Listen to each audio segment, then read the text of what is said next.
Chapter 1. As I sat in the jail holding cell on that warm summer day in 1983, looking at the graffiti scratched into the walls by other souls there before me, the reality of what was happening to me set in. I'd just been sentenced to 7 years to life for 3 counts of murder and 1 count of conspiracy for ordering the slaying of 3 rival gang members, hits that, in reality, I knew nothing about and had no direct correlation with. My emotions were mixed. Was I cursed? No. Did the immature choices I made have something to do with me being here? Pretty good chance. Why didn't I listen to my parents? Because I knew everything, or thought I did. I could go on with the what if scenario forever, but the bottom line was I screwed up. I started drifting back in time, pondering my past behavior in life that had led up to this point. My name is Joey, and this is my story. The first time I spent real time in prison was for auto theft. That was in 1970. I was with my friends at a party that was like no other. I went in with girls and beer, and by early morning hours, we were all pretty inebriated. I needed a ride across town and didn't have any wheels. So, not having my senses about myself, I ventured out to find a car to take me where I needed to go. At least that was the plan. I wasn't familiar with the neighborhood, but happened upon a trustworthy neighbor who felt safe enough to leave the keys in his car.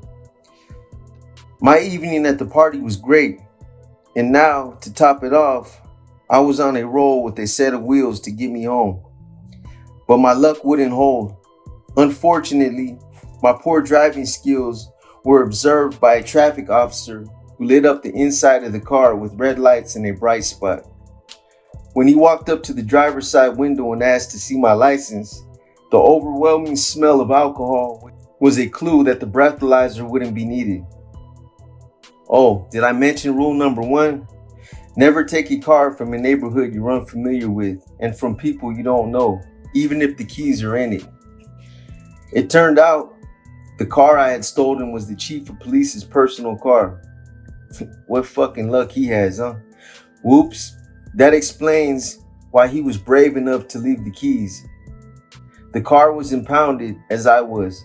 After reviewing my record of run-ins with the law and other bad behavior, and before sentencing, the judge informed my lawyer he was considering sentencing me to prison for a term of 6 months to 5 years.